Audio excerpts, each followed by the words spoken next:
എൻസൈക്ലോവിൻസിന്റെ പുതിയൊരു വീഡിയോയിലേക്ക് എല്ലാവർക്കും സ്വാഗതം.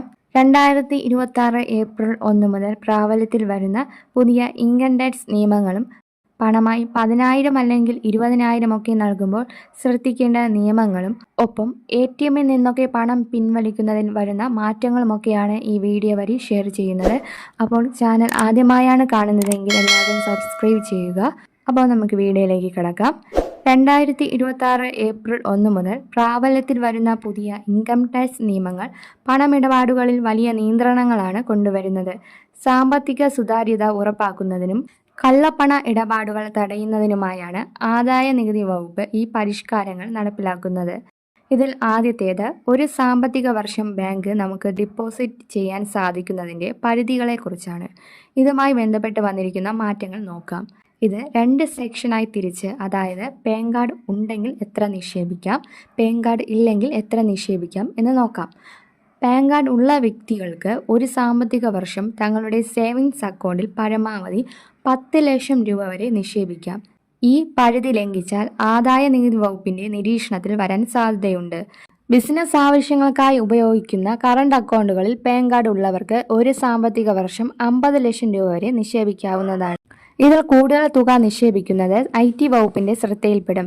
ഇനി പാൻ കാർഡ് ഇല്ലാത്ത ഒരാളാണ് നിങ്ങളതെങ്കിൽ ഇൻകം ടാക്സിന്റെ 2024 പുതുക്കിയ നിയമപ്രകാരം, അതായത് 2026 ഏപ്രിൽ 1 മുതൽ നിലവിൽ വരുന്ന ഈ നിയമപ്രകാരം നിങ്ങൾക്ക് ഡിപ്പോസിറ്റ് ചെയ്യാൻ സാധിക്കുന്ന പരമാവധി തുക 5 ലക്ഷം രൂപ മാത്രമായിരിക്കും. അഥവാ പാൻ കാർഡ് ഇല്ലാത്ത ഒരാൾ 5 ലക്ഷം രൂപ കൂടുതൽ ഡിപ്പോസിറ്റ് ചെയ്യുകയാണെങ്കിൽ നിങ്ങളുടെ ആധാർ ഡീറ്റെയിൽസ് ഉപയോഗിച്ച് ബാങ്ക് ഇൻകം ടാക്സ് ഡിപ്പാർട്ട്മെൻറ്റിന് നിങ്ങളുടെ ട്രാൻസാക്ഷൻ റിപ്പോർട്ട് ചെയ്യും. ഇതിനുശേഷം നിങ്ങൾക്ക് ഒരു നോട്ടീസ് വന്നേക്കാം. നിങ്ങളുടെ അഡ്രസ്സിലേക്കോ അല്ലെങ്കിൽ SMS ആയിട്ടോ മെയിലായിട്ടോ നിങ്ങൾക്ക് ഈ നോട്ടീസ് വന്നേക്കും. ഏറ്റവും പുതിയ നിയമപ്രകാരമാണ് ഈ ഒരു പുതിയ രീതി ഇംപ്ലിമെൻ്റ് ആവാൻ പോകുന്നത്. ബാങ്ക് ഇൻകം ടാക്സ് ഡിപ്പാർട്ട്മെൻറ്റിന് നിങ്ങളുടെ പണമിടപാടുകൾ ബന്ധപ്പെട്ട വിവരങ്ങൾ കൈമാറിക്കഴിഞ്ഞാൽ ഇൻകം ടാക്സ് പ്രധാനമായും ചോദിക്കുന്നത് നിങ്ങളുടെ പണത്തിൻ്റെ സോഴ്സ് എന്താണ് എന്നാണ്.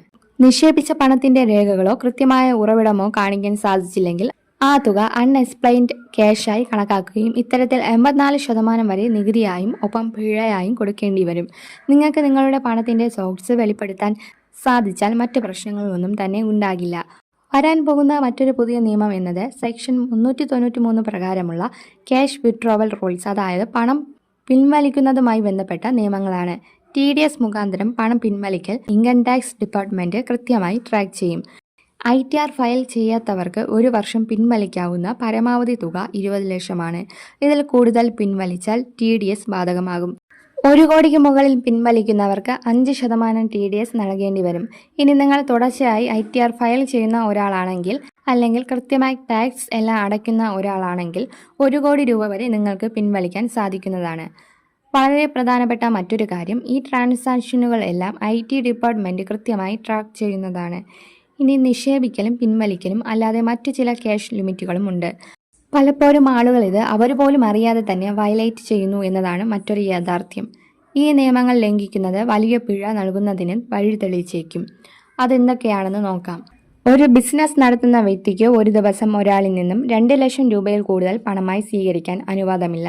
ഈ നിയമം ലംഘിച്ചാൽ സ്വീകരിച്ച തുകയുടെ 100% പിഴയായി നൽകേണ്ടി വരും. അതോടൊപ്പം തന്നെ ഭൂമിയോ വീടോ വാങ്ങുമ്പോൾ 20,000 രൂപയിൽ കൂടുതൽ തുക ടോക്കൺ അഡ്വാൻസ് ആയോ മറ്റു പണമായോ നൽകാൻ പാടില്ല. വസ്തു ഇടപാട് റദ്ദാക്കി പണം തിരികെ നൽകുമ്പോഴും ഇതേ നിയന്ത്രണം ബാധകമാണ്. അതോടൊപ്പം 20,000 രൂപയിൽ കൂടുതൽ തുക ലോണായി വാങ്ങുന്നതിനോ തിരികെ നൽകുന്നതിനോ പണം ഉപയോഗിക്കാൻ പാടില്ല. നിയമലംഘനം നടത്തിയാൽ കൈമാറ്റം ചെയ്ത തുകയുടെ 100% പിഴയായി ഈടാക്കാം. 2026 ഏപ്രിൽ 1 മുതൽ ബാങ്ക് ട്രാൻസാക്ഷനുമായി ബന്ധപ്പെട്ടുള്ള ഇൻകം ടാക്സ് കൊണ്ടുവന്നിട്ടുള്ള പുതിയ നിയമങ്ങളൊക്കെയാണ് ഇവയൊക്കെ. അടുത്തതായി RBIയുടെ പുതിയ നിർദ്ദേശപ്രകാരം ATM ഇടപാടുകൾക്കുള്ള ചാർജുകളിൽ വരുത്തിയ മാറ്റമാണ്. പ്രധാനമായും സൗജന്യ പരിധി കഴിഞ്ഞുള്ള ATM ഇടപാടുകൾക്ക് ഈടാക്കാവുന്ന തുക 21 രൂപയിൽ നിന്നും 23 രൂപയായി വർദ്ധിപ്പിച്ചു. സ്വന്തം ബാങ്കിന്റെ ATMകളിൽ നിന്ന് പ്രതിമാസം 5 സൗജന്യ ഇടപാടുകൾ നടത്താം. മറ്റു ബാങ്കുകളിൽ ATMകൾ ഉപയോഗിക്കുമ്പോൾ മെട്രോ നഗരങ്ങളിൽ 3 ഇടപാടുകളും നോൺ മെട്രോ നഗരങ്ങളിൽ 5 ഇടപാടുകളും സൗജന്യമായി ലഭിക്കും. ഈ പരിധി കഴിഞ്ഞാൽ ഓരോ അധിക ഇടപാടിനും, അതായത് പണം പിൻവലിക്കൽ, ബാലൻസ് പരിശോധന തുടങ്ങിയവ ഉൾപ്പെടെ പുതിയ നിരക്ക് ബാധകമാകും. ATM പ്രവർത്തന ചിലവുകൾ വർദ്ധിച്ച സാഹചര്യത്തിലാണ് ബാങ്കുകൾക്ക് ചാർജ് കൂട്ടാൻ RBI അനുമതി നൽകിയത്. പണം പിൻവലിക്കുന്നതിന് പുറമെ കാർഡ് ഉപയോഗിക്കാതെ UPI വഴി പണം പിൻവലിക്കുന്നതിനും ബാങ്കുകൾ ഇപ്പോൾ നിയന്ത്രണം ഏർപ്പെടുത്തിയിട്ടുണ്ട്. ഏപ്രിൽ 1 മുതലാണ് ഈ മാറ്റങ്ങൾ നിലവിൽ വരുന്നത്. വളരെ പ്രധാനപ്പെട്ട വിവരങ്ങൾ നിങ്ങളുടെ കൂട്ടുകാരിലേക്കും ഷെയർ ചെയ്യുക. അപ്പോൾ നമുക്ക് വീണ്ടും പുതിയൊരു വാർത്തയുമായി വീണ്ടും കാണാം. അതുവരെ ഗുഡ് ബൈ.